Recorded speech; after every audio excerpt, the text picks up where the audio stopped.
I, nearly adult female, live with my mother, my sister, 29, and my niece, kindergartner. As soon as she realised it upset me, she'd do it intentionally in my ear, especially on car rides until I was sobbing. It drives me insane. If my niece is home, there is constant noise.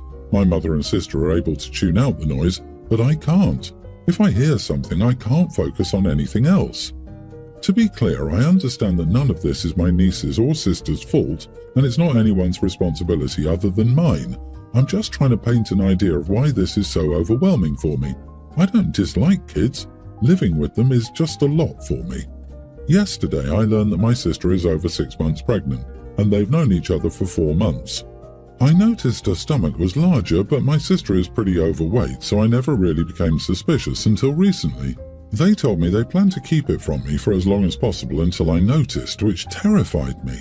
I really wish I had more time to prepare for this. I'm terrified to do this semester of school knowing that by the end I'll be living with a baby again. I don't expect my sister not to have another baby or anything. I just feel really hurt and betrayed that they were planning to hide it for as long as possible. I know I'm not owed this information, it just feels like a courtesy, considering we're living together. I've been considering moving to my dad's in another state, but he lives with my brother, who was abusive towards me, and it seems like an awful idea anyway because I'm going into the last semester of my senior year of high school.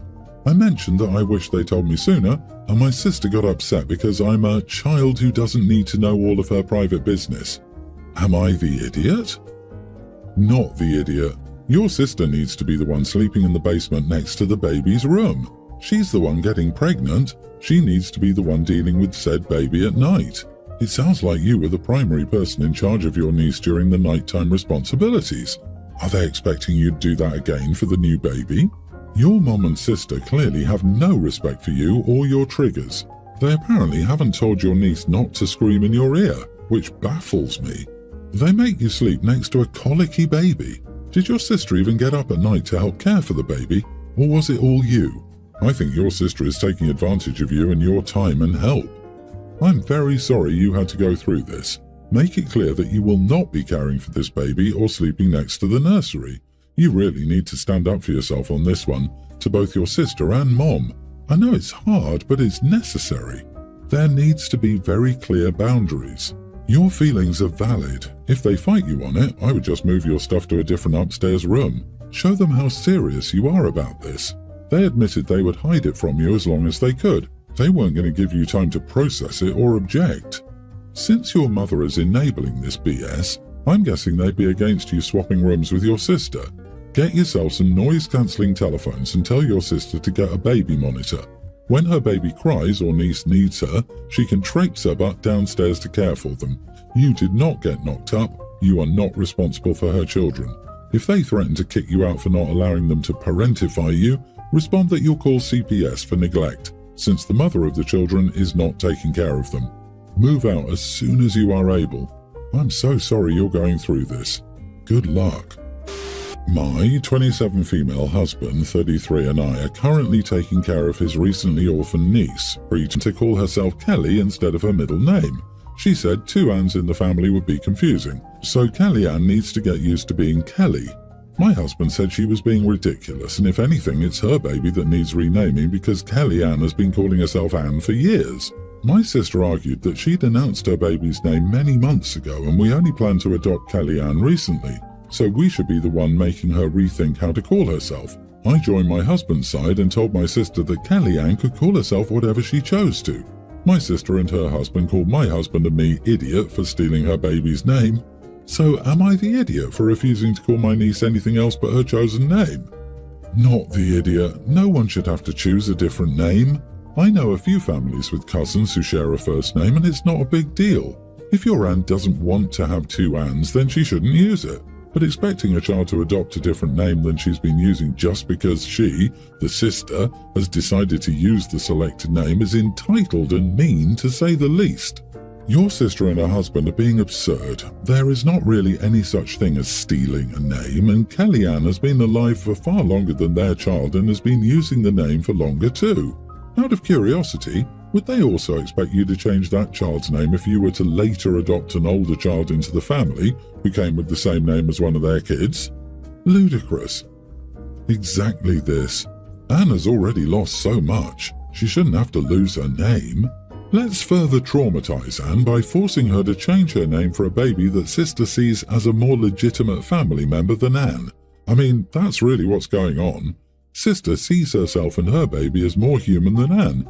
Sister is gross and needs help. I had a way less difficult situation with my family. My wife and I chose names for our children way before we got pregnant.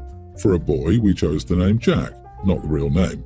We didn't tell family back then, and my sister, living with my parents, got herself a cat called Jack. So now we have a son with the same name as the cat. But who cares?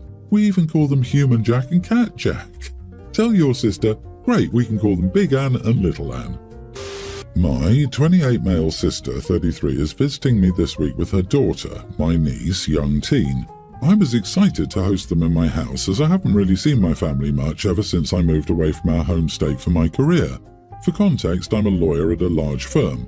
That means I have to take work home often, so I have a room in my house set up as an office. My office has privileged information about cases and clients. Long story short, when my sister and niece arrived yesterday, and after I helped them get settled in, I told them that there's only one rule that I have for staying in my house. My office is off limits. Fast forward a few hours, and everything's fine and dandy. I'm just sitting on the couch with my sister watching a movie, until I get a call from a senior associate at work asking me to do a quick review of a document that he sent me via email. When I get upstairs, I see the door to my office is wide open and the lights are on. When I went in to investigate, my niece was sitting in my chair and taking selfies with her feet on my desk. I was beyond furious. I have only one rule for guests at my house, and it's to stay out of my office. I have that rule for a reason. Not only would I be at risk of disbarment, but the integrity of the entire case would be jeopardized if any of that information is leaked. While I'm not accusing her of that specifically, I don't want uninvolved people in my office taking pictures and posting them on social media where there may or may not be protected information in the view of the camera. I asked her what she was doing and she said, "I was just curious, I want to be a lawyer like you when I grow up." I told her, "Get the heck out and stay out, you little witch." My sister came running up the stairs after my niece started crying, and she told me that I was a monster for talking like that to a kid. I told her she had no business being in my office, and my sister said it didn't matter because she's just a kid. So, am I the idiot here? Everyone's the idiot here. A young teen is old enough to understand that a certain room is off limits and not to go in there. Your sister, because she doesn't seem to be teaching her daughter to follow the rules that you set out, and not giving her daughter any consequences for entering your office without permission. But calling niece a witch was taking it way too far. As a lawyer, you should have a much better grip on handling stressful situations without losing your cool. Yeah, dude, what's wrong with you? As a solo practitioner, I have to say this. I'd think a fancy-pants big firm attorney who has a bunch of privileged crap in their home office just like I do would put a damn locking knob on the door and/or keep all materials in locked cabinets when not in active use. You need to adequately protect these materials. Sure, your front door locks, but once someone's in the house, apparently they could easily get into this stuff without you noticing in time. Yeah, what the heck? I don't have physical files and my workstation locks, but if I'm having people over, I just lock my computer in my desk. No big deal, it adds 30 seconds to my day, which means I'm actually doing my job. Even a spouse being able to access it would get me in trouble if I was found out, and calling a girl names was pathetic of OP. You're a lawyer, supposedly a professional person. Be better. My spouse and I have 2 sons. We discussed changing our wills with some new developments and had some negative feedback from friends. My younger son married his college sweetheart. They have 3 kids with a 4th on the way. His wife's family is extremely poor and has never been able to help financially. We cover quite a bit since there's no help from one side. She also has multiple siblings, and whatever is left in her parents' estate is being split among them all. It will likely be very little. My older son's wife's family is of equal, if not more, wealth to us and provides for their daughter without hesitation. As such, we haven't given them much help since it was never needed. This daughter-in-law is not only an only child, but the single member of her family in that generation. She is set to inherit from half a dozen estates as the last living relative. They also do not plan on having children. Our wills, written before either was married, were initially equal splits. With how things have gone, we feel we should leave the majority to our youngest. They will get next to nothing from his wife's family and have children of their own to support. My older son will inherit more than enough from his wife's side to equal out. We were talking about this with some friends and they said we should be prepared to cause tension by treating our sons differently. My spouse and I believe our reasoning is sound. We love both, but one needs more support from us. Are we correct or are we being idiots? You are the idiot, LOL. I legitimately thought you would give more to the other son to make up for favoring the son who keeps having kids he can't afford. But nope, you're just going to continue to favor the irresponsible one. Give the younger son some condoms. It sounds like that's his main need at the moment. That's the answer. OP is your money, but your son will probably resent you for this. His wife is set to inherit, but he's not. So if anything happens to them, he's out in the cold. Is that fair? Your younger son needs more money because they have 4 kids. Kids that, by the sound of it, they can't really afford.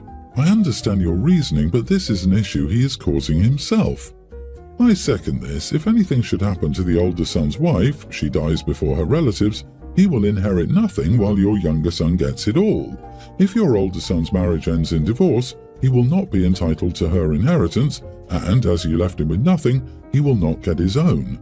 You are being short-sighted and letting your older son know that you haven't put in the thought for his future.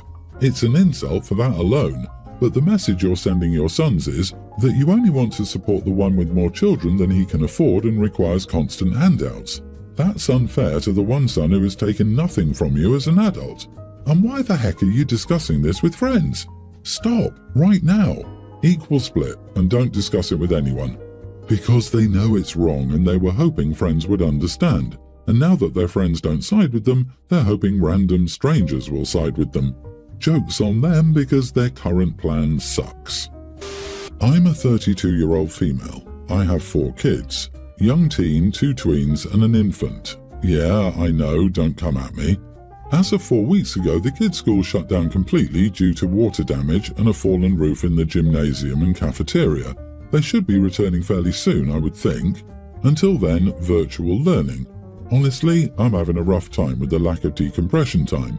The kids are more rambunctious than usual due to lack of stimulation and sitting at a computer screen for learning, but add a baby going through a sleep regression who sleeps all day and is up literally all night. You get one tired mama who has 0 downtime. It won't last forever, and that's what I keep telling myself, but right now I just need a breather without entertaining, answering questions, or being touched. My husband is fully aware of this, but he feels it doesn't apply to him for whatever reason. So, on the off chance that the baby does go to bed at a decent time, when the other kids are in bed, he assumes I want to spend every second of that time with him. I understand how important it is to maintain that closeness with him, but right now I'm tapped out. So him touching me and trying to get a piece or trying to talk about our finances, which we already talk about when the kids are awake, is exhausting, especially considering he gets downtime. After the kids go to bed, he goes to his office to do whatever for 2 or 3 hours while I try to get the baby down. She's strictly breastfed. It's just that the second she's asleep, in his head it's like, oh, the kids are all asleep, it's my turn to get attention. Even if he sees that I've opened a book or put on headphones. And it's just getting increasingly frustrating because, like I said, the baby is up all night and she's at an age where she wants me to be fully engaging with her, talking, holding, playing, or she gets fussy. So everyone here is constantly begging for my attention while I'm just begging for 30 minutes of being left alone. And like I said, my husband is fully aware of this. I've told him. He thinks it doesn't apply to him. So last night I got the baby to bed around 9ish and my husband came in and said, "Want to watch a movie?" I said no and that I wanted to read, but he could watch the movie beside me, so we were still together or whatever. But he kept making comments. "Babe, don't you even want to watch this? It's funny." Or, "Did you see that?" And then proceeds to rewind the movie so I can see it even though I said I didn't want to. And lastly, "You don't even want to give me that butt." At this point, I was fuming mad because I hadn't made it through 2 pages uninterrupted and I snapped. I said, "Will you just leave me alone? Why do I have to keep repeating myself to you?" He turns off the movie and storms out to the office while saying, "I just wanted to hang out with you." Now I feel bad, but I need to be left alone for once. Edit, he does his part around the house. He helps clean, helps with dinners, and is usually the one who drives the kids to and from their sports. This isn't about what he does and doesn't do to pull his weight. It's only about me not getting any downtime because he wants my undivided attention, much like the kids. We still hang out together. We literally watch a movie together every single night. But on the nights that I don't want to do that, he sits and basically begs for my attention, even when I voice that I want to do my own thing. Not the idiot, you sound burned out, and that alone time or lack of pressure is necessary to recharge. He needs to start understanding that before this gets worse. Women have little enough time to themselves. It's not a criticism of their guy if they don't want to watch the movie, for Pete's sake. It's crazy how husbands don't understand that the most irresistible thing they could do would be to step up as a parent. OP, I know you said he pulls his weight, but if one parent has 2 or 3 hours of free time a night and the other has 0, you need to redistribute equal.